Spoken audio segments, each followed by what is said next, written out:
How to avoid 10% penalties on early withdrawals from retirement accounts. Stay tuned.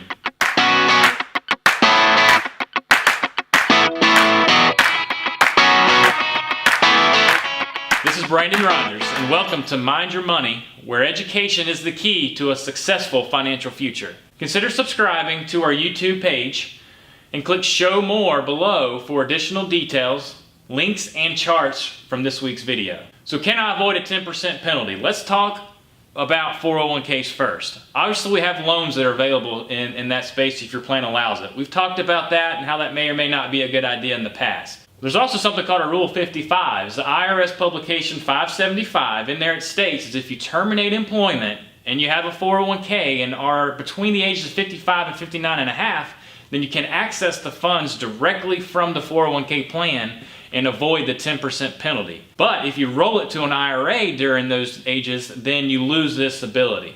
So that's important. With inside an IRA, the 10% penalty, how can we avoid that? Well, that would be for reasons of death. It would be waived, disability, first-time home purchases, medical bills, or higher education expenses.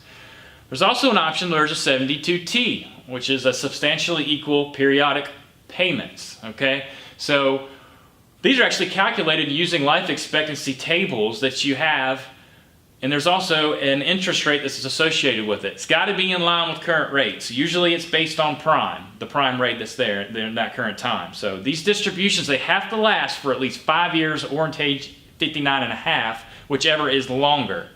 But once you reach the end of that time frame, then distributions can stop. If you violate the 72T, warning, then all that money that you've received will become immediately taxable, and the 10% early withdrawal penalty will apply to it. So it's very important to follow those rules. Inside annuities, to avoid that 10% penalty, you're looking at something called 72Q. All right, these are substantially equal periodic payments as well, but for the non-qualified account. So as always, consult your tax or financial professional before taking any action whatsoever. This is Brandon Rogers for Mind Your Money. Have a great day.